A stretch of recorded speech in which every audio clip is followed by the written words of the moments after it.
La sala conferenze sembrava una tomba. Pareti di mogano, poltrone di pelle che costavano più delle auto di molte persone, e una vista sul centro di Seattle che gridava vecchia ricchezza. Ma io non guardavo il panorama.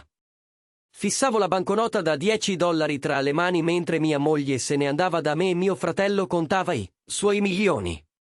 Mi chiamo Nathan Pierce. Ho 34 anni. E fino a 20 minuti fa pensavo di conoscere il mio posto in questa famiglia. Invece non avevo capito nulla. L'avvocato, Gerald Mackenzie, aveva appena finito di leggere il testamento di mio padre. Richard Pierce, miliardario sviluppatore immobiliare, filantropo, e il tipo di uomo la cui necrologia occupava 3 pagine intere sul Seattle Times. Era morto 2 settimane prima, di un infarto massiccio mentre esaminava i progetti per il suo ultimo edificio in centro. Nessun avviso, nessun addio, semplicemente sparito. Mio fratello Cameron aveva ricevuto $47 milioni, la quota di controllo della Pierce Development Corporation, l'attico a Manhattan e la casa per le vacanze ad Aspen. Mia matrigna Victoria aveva ottenuto 25 milioni, la tenuta principale a Bellevue e un seggio a vita nel consiglio di amministrazione della società. Perfino l'assistente personale di mio padre, una donna di nome Dorothy che lavorava per lui da 15 anni, aveva avuto 2 milioni e una pensione completa. E io? Io avevo una banconota da $10 spiegazzata, dentro una busta sigillata con il mio nome scritto con la calligrafia inconfondibile di mio padre. Mia moglie Jessica era seduta accanto a me quando Gerald aveva aperto quella busta. Ho sentito il suo corpo irrigidirsi, il respiro affannoso, ho visto la sua espressione cambiare in meno di un secondo, da attesa a disgusto.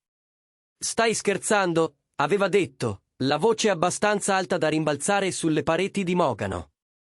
$10? È questo il valore di 34 anni da suo figlio? Cameron aveva riso. Davvero riso. Quel suono mi rimbombava ancora nelle orecchie. Sembra che papà abbia finalmente capito quanto vali davvero, fratellino, aveva detto, sistemandosi il Rolex al polso. Lo stesso Rolex che papà gli aveva regalato per il 30° compleanno. A me quell'anno era arrivato solo un biglietto. Jessica si era alzata così in fretta che la sedia aveva strisciato sul pavimento. Ho sempre saputo che eri un fallimento, Nathan. Ma questo è umiliante. Aveva preso la sua borsa Prada, quella che avevo risparmiato per 3 mesi per comprarle a Natale, e si era diretta verso la porta. Non ti disturbare a tornare a casa. Farò contattare il mio avvocato per il divorzio. La porta si era chiusa con un tonfo. Cameron continuava a ridacchiare. Victoria mi guardava con qualcosa che stava a metà tra pietà e soddisfazione. Gerald, l'avvocato, evitava accuratamente di guardare qualcuno negli occhi, e io restavo seduto lì, con quella banconota da $10 in mano, sentendo crollare ogni certezza che avevo mai avuto sulla mia vita. Ma poi notai qualcosa. C'era una scritta sulla banconota. Non solo la firma di mio padre, anche quella c'era. C'erano numeri scritti negli spazi bianchi intorno al ritratto di Hamilton. Una serie di cifre che sembravano quasi un numero di telefono, ma non del tutto. Girai la banconota. Altri numeri sul retro e altro. Una sola parola, scritta con la calligrafia di mio padre. Remember. Ricordare. Ricordare cosa? Passai il dito sull'inchiostro, cercando di capire. E fu allora che lo sentii. La carta era più spessa del normale. Non molto, giusto quel tanto che basta per accorgersene se si stava davvero attenti. Cameron stava raccogliendo i suoi documenti, già al telefono a fare chiamate sull'eredità. Victoria discuteva con Gerald di trasferimenti di proprietà. Nessuno più mi stava guardando. Il figlio deluso, con la sua eredità da $10, non valeva più la loro attenzione. Piegai con cura la banconota e la misi nel portafoglio. Poi mi alzai e uscii da quella sala conferenze senza dire una parola. A nessuno. La cosa di essere la delusione di famiglia è che dopo un po' la gente smette di vederti. Ti attraversano come se fossi un mobile o la carta da parati. Avevo passato 34 anni a essere invisibile nella famiglia Pierce. E ci ero diventato così bravo che nessuno si accorse nemmeno quando me ne andai. Se questa storia ti sta intrigando e vuoi sentire altri racconti di verità nascoste e segreti di famiglia, premi subito il pulsante per iscriverti. Lascia un commento qui sotto dicendo cosa pensi che mio padre volesse dirmi con quella banconota da $10. E schiaccia il pulsante mi piace per aiutare questa storia a raggiungere chi ha bisogno di ascoltarla. Ora, scopriamo cosa succede dopo.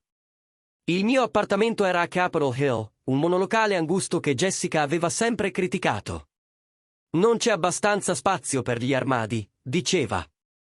Non è il quartiere giusto. Non fa colpo quando le mie amiche del club del libro chiedono dove viviamo.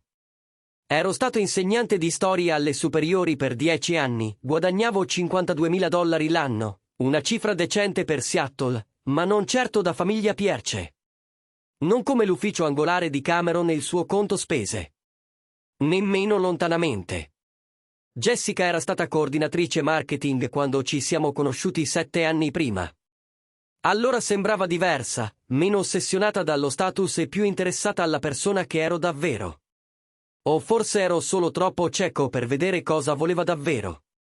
In ogni caso, negli ultimi 2 anni era diventata sempre più infelice. Più lamentele, più confronti con Cameron e sua moglie Brittany, più suggerimenti su come avrei dovuto chiedere a mio padre un posto alla Pierce Development. Io non l'avevo mai fatto. Forse orgoglio, forse testardaggine. Mio padre aveva chiarito fin da quando avevo 18 anni che Cameron era il prescelto, quello con la laurea in economia a Stanford, il carisma naturale, l'istinto spietato per gli affari che facevano milioni. Io ero il ragazzo che preferiva i libri ai bilanci, che voleva insegnare invece di sviluppare proprietà, che aveva scelto una strada completamente diversa. Negli ultimi 5 anni avevo parlato poco con papà. Telefonate formali durante le feste, apparizioni brevi agli eventi di famiglia dove mi chiedeva come andava a scuola e io rispondevo con frasi generiche prima che trovasse una scusa per parlare con qualcuno di più interessante. Avevo pensato che quella distanza fosse indifferenza reciproca. Evidentemente mi sbagliavo. Ero seduto al tavolo della cucina, la banconota da $10 stesa davanti a me sotto la lampada da scrivania. I numeri sul davanti erano 847.291 36.553. Quelli sul retro erano 0,125.598.847. E quella parola, ancora, remember. Ricordare cosa? Io e mio padre non avevamo ricordi condivisi degni di essere ricordati. Aveva perso gran parte della mia infanzia mentre costruiva il suo impero. Aveva saltato la mia maturità per un viaggio d'affari a Tokyo. Aveva perso il mio matrimonio per una riunione dell'ultimo minuto a New York, a cui era andato Cameron al posto suo. Presi il telefono e composi la prima serie di numeri, aggiungendo il prefisso di Seattle. Niente. Numero disconnesso. Provai con altri prefissi. Stesso risultato. Poi provai la seconda serie di numeri. Anche quella nulla. Fissai quella parola. Ricordare cosa dovevo ricordare? E perché lasciarmi un messaggio così criptico invece di spiegarmi direttamente quello che voleva dirmi? Il telefono vibrò. Un messaggio da Cameron. Ehi fratello, nessun rancore per il testamento, vero? Papà aveva sempre le sue ragioni. Fammi sapere se ti serve qualcosa. Lo cancellai senza rispondere. Un altro messaggio, stavolta da Jessica. Sono a casa. Porto via i mobili belli. Puoi tenerti quelli dell'Ikea. Casa. Quella che avevamo comprato 3 anni prima con i soldi che mio padre ci aveva prestato per l'acconto. Soldi che stavo restituendo a $800 al mese, anche se lui mi aveva detto di prendermela comoda. Jessica non sapeva di quei pagamenti. Pensava che il prestito fosse stato un regalo. Avrei dovuto preoccuparmi di più per i mobili, per la casa, per il divorzio che ormai era certo. Ma tutto quello a cui riuscivo a pensare era quella banconota da $10 e la calligrafia di mio padre. Remember. Tirai fuori il portatile e cominciai a cercare. Storia della Pierce Development Corporation. Biografia di Richard Pierce. Qualsiasi cosa potesse darmi un indizio. Passarono ore.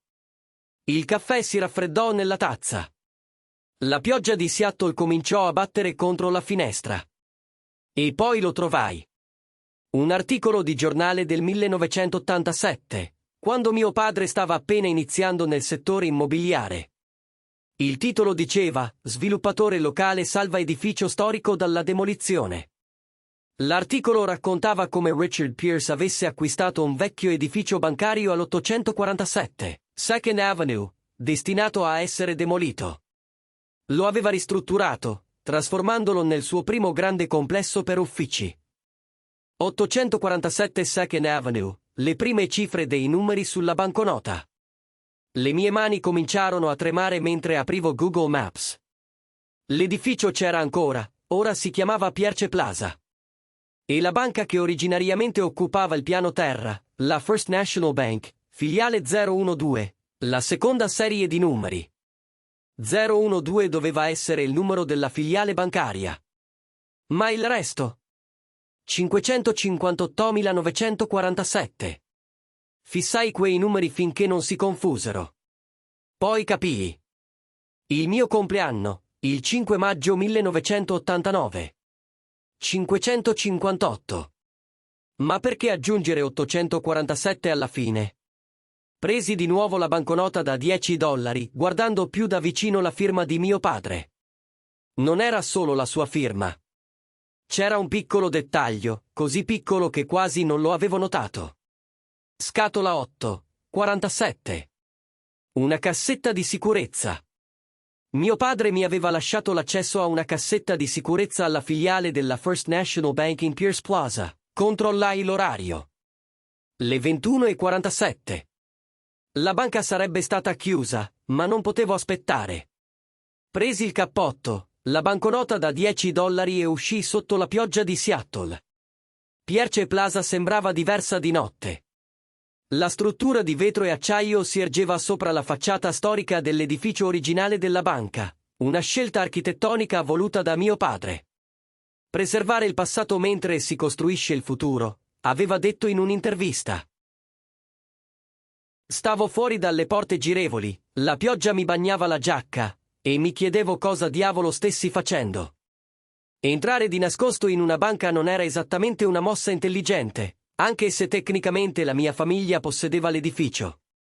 Ma poi notai qualcosa. La luce era accesa nella filiale della banca e, attraverso le porte di vetro, vedevo qualcuno muoversi all'interno. Bussai alla porta, probabilmente più forte di quanto avrei dovuto. Apparve una guardia di sicurezza anziana, sembrava infastidita finché non si avvicinò e la sua espressione cambiò. Signor Pierce, disse, aprendo la porta appena. Non mi aspettavo nessuno quella sera. Ho bisogno di accedere a una cassetta di sicurezza, dissi. So che è tardi, ma è urgente. La guardia mi scrutò per un momento, poi aprì la porta di più. Sei proprio come tuo padre alla tua età. Entra, entra. Io sono Howard.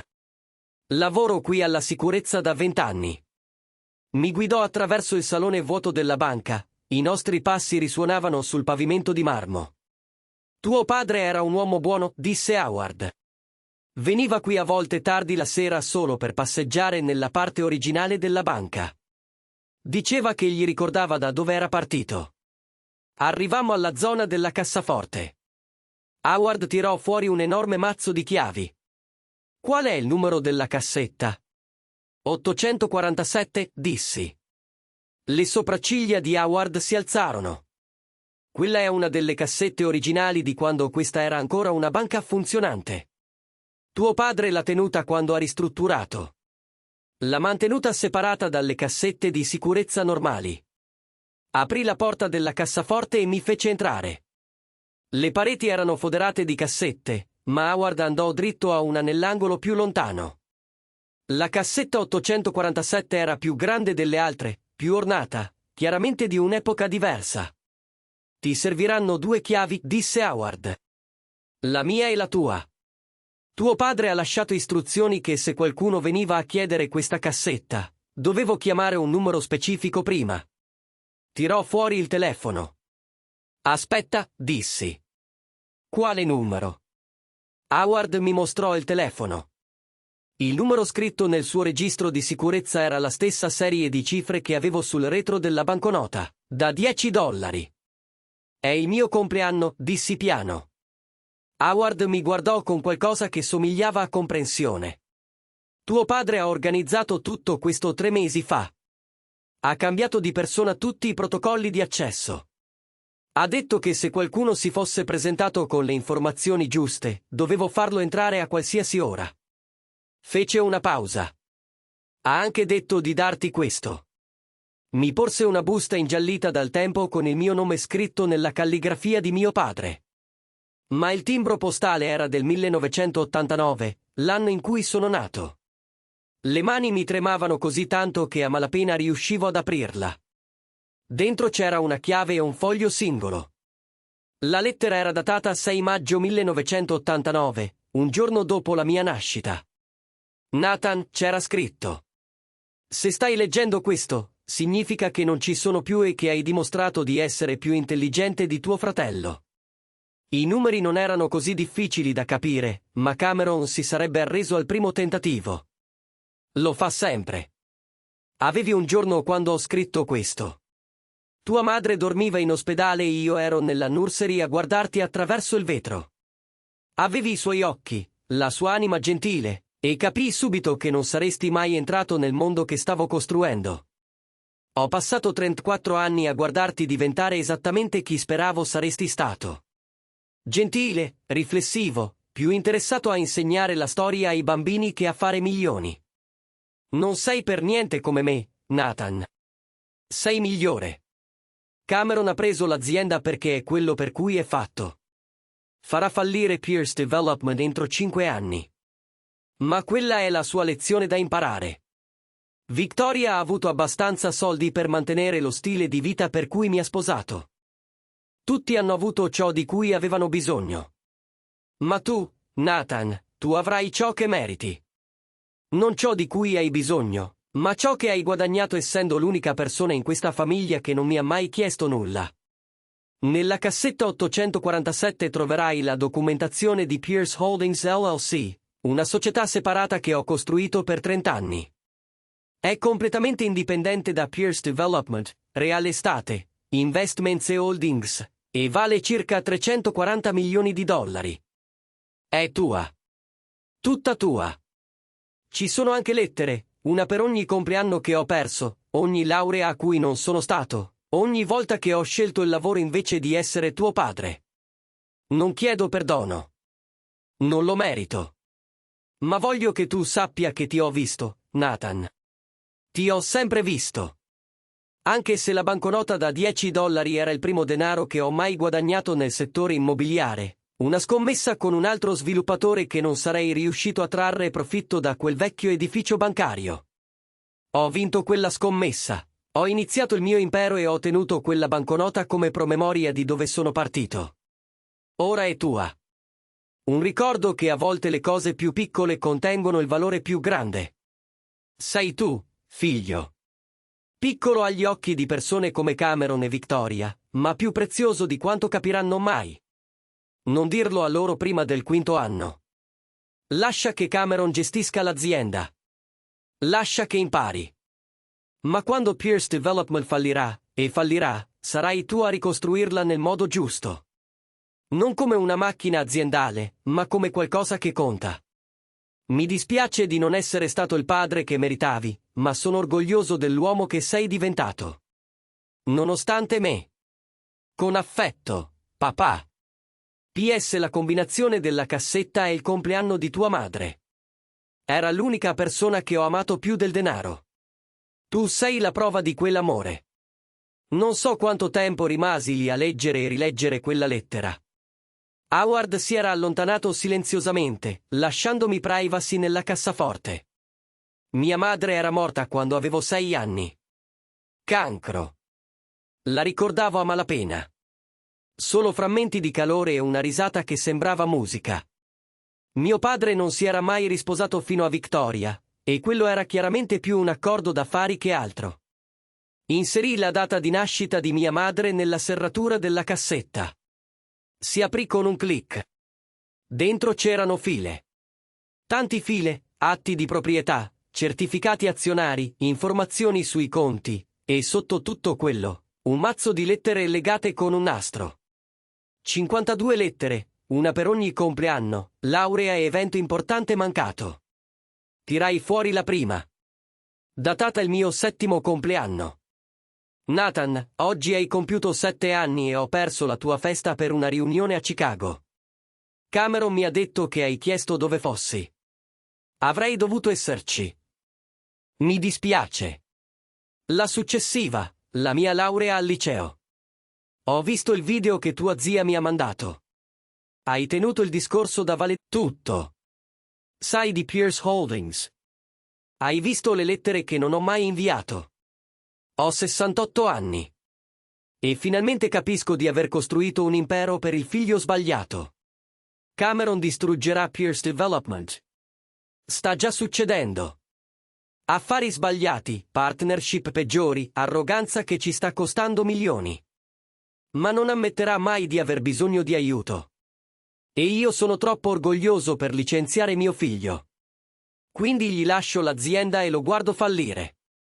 È crudele, ma necessario. Deve imparare che denaro e potere non sono la stessa cosa di saggezza e carattere. Victoria cercherà di contestare questo testamento quando scoprirà Pierce Holdings.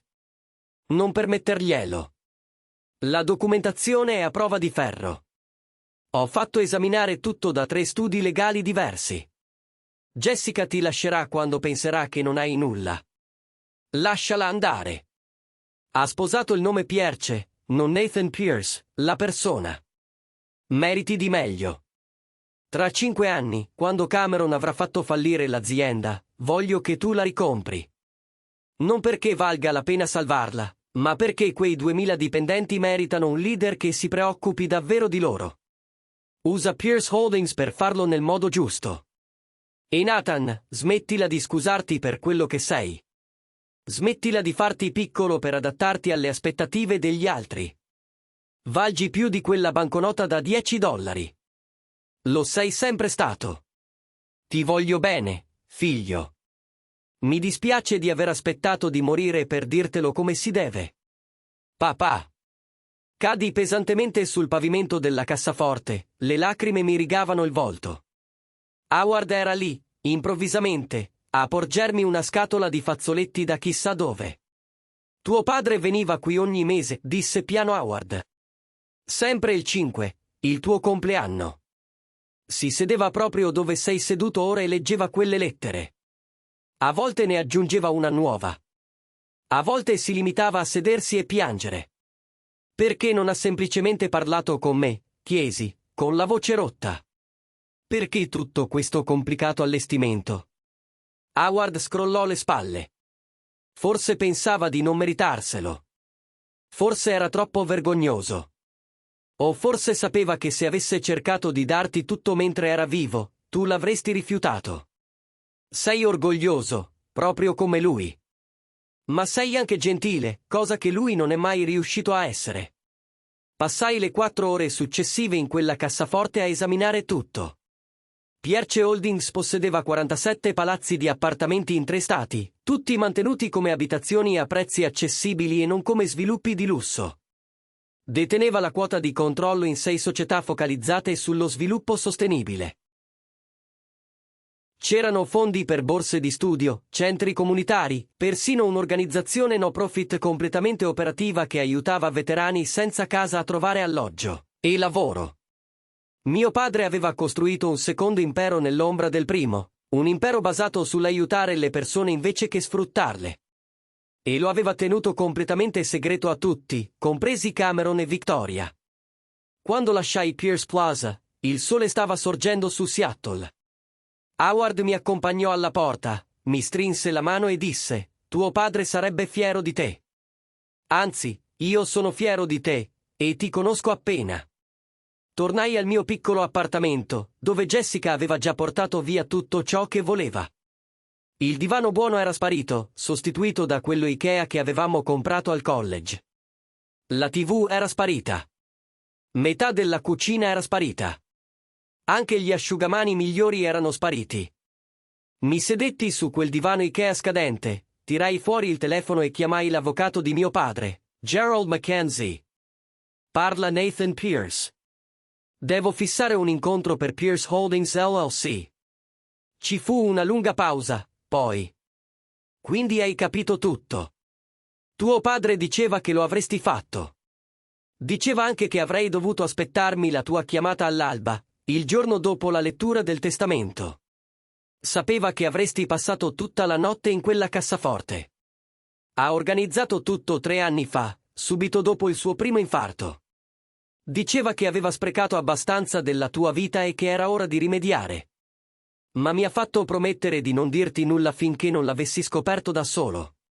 Diceva che se te lo avesse dato direttamente, l'avresti rifiutato per orgoglio o senso di colpa. Ma se l'avessi guadagnato risolvendo il suo enigma, l'avresti accettato. Risi, ma suonò più come era davvero un bastardo manipolatore, vero? I migliori lo sono sempre, disse Gerald. Ma Nathan, l'ha fatto perché ti amava. Tutto in quelle lettere, tutto quello che ha costruito con Pierce Holdings, era per te. Solo che non sapeva come dirtelo mentre era vivo. Fissammo un incontro per la settimana successiva per trasferire tutto ufficialmente. Riagganciai e rimasi nel silenzio del mio appartamento mezzo vuoto. Il telefono vibrò. Un messaggio da Cameron.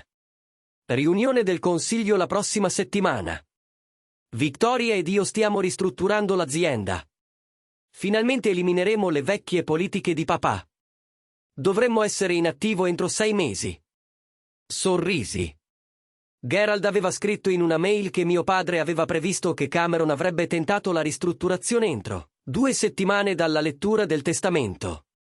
A quanto pare era ottimista. Cameron aveva resistito solo 1 settimana. Un altro messaggio, stavolta da Jessica. Voglio anche la macchina. Tu puoi prendere l'autobus. Guardai il mio appartamento, i mobili economici che Jessica non aveva voluto. I libri che riempivano ogni parete perché non avevo mai abbastanza spazio per gli scaffali, la vita che avevo costruito e che mi era sempre sembrata troppo piccola, troppo insufficiente, troppo deludente rispetto all'attico di Cameron e alle ambizioni di Jessica. E capii una cosa. Questa vita non era troppo piccola. Era esattamente della misura giusta per chi ero davvero. La persona che mio padre aveva riconosciuto, anche quando io stesso non l'avevo fatto. Tirai fuori quel biglietto da $10 e lo guardai ancora una volta. I primi soldi che mio padre avesse mai guadagnato, consegnati al figlio deludente con un enigma allegato. Tranne che io non ero il deludente. Non lo ero mai stato. Avevo solo giocato al gioco sbagliato per tutto il tempo. Rimisi il biglietto nel portafoglio, proprio dietro la patente, dove lo avrei visto ogni giorno. Un promemoria che a volte l'eredità più piccola ha il valore più grande. Che la pazienza, gli enigmi e l'essere fedeli a se stessi contano più degli uffici di prestigio e dei conti spese. E che mio padre mi aveva amato abbastanza da lasciarmi scoprire tutto da solo. Tra 5 anni, quando Pierce Development sarà fallita e Cameron mi chiamerà per chiedere aiuto, sarò pronto. Non per vantarmi o punire, ma per ricostruire qualcosa di migliore. Qualcosa che onori sia l'impero che mio padre ha costruito sia i valori che mia madre mi ha insegnato. Ma per ora, dovevo prepararmi per una giornata di scuola. 32 studenti del 3° anno di liceo mi aspettavano per insegnare loro la rivoluzione francese, e non avevo intenzione di deluderli, perché questo era davvero chi era Nathan Pierce. Non un erede aziendale o un figlio deludente, ma un insegnante che sapeva che le eredità più preziose non sono quelle che puoi depositare in banca. Sono quelle che cambiano chi sei. Mi alzai, feci il caffè con la mia vecchia macchina rimasta e cominciai a pianificare la lezione. E per la prima volta nella mia vita adulta, sentii di essere esattamente dove dovevo essere. Quel biglietto da $10 mi aveva comprato qualcosa che il denaro non poteva dare, la verità su chi fosse mio padre, chi fossi io, e perché entrambe le cose contassero più di qualsiasi lettura di testamento. A volte il dono più piccolo è la benedizione più grande. Devi solo avere la pazienza di scartarlo nel modo giusto. Se questa storia ti ha toccato, se ti sei mai sentito il deludente della tua famiglia o ti sei chiesto se chi conta ti vede davvero, fai un favore a te stesso. Condividi questo video con qualcuno che ha bisogno di sentirlo. Lascia un commento su un momento in cui hai scoperto di valere più di quanto gli altri pensassero. E iscriviti per altre storie di valori nascosti e eredità inaspettate. Perché a volte la ricchezza più grande non si misura in milioni. Si misura in lettere mai spedite, enigmi accuratamente costruiti e padri che ti amano abbastanza da lasciarti dimostrare il tuo valore a modo tuo. Grazie per aver guardato. Ci vediamo alla prossima.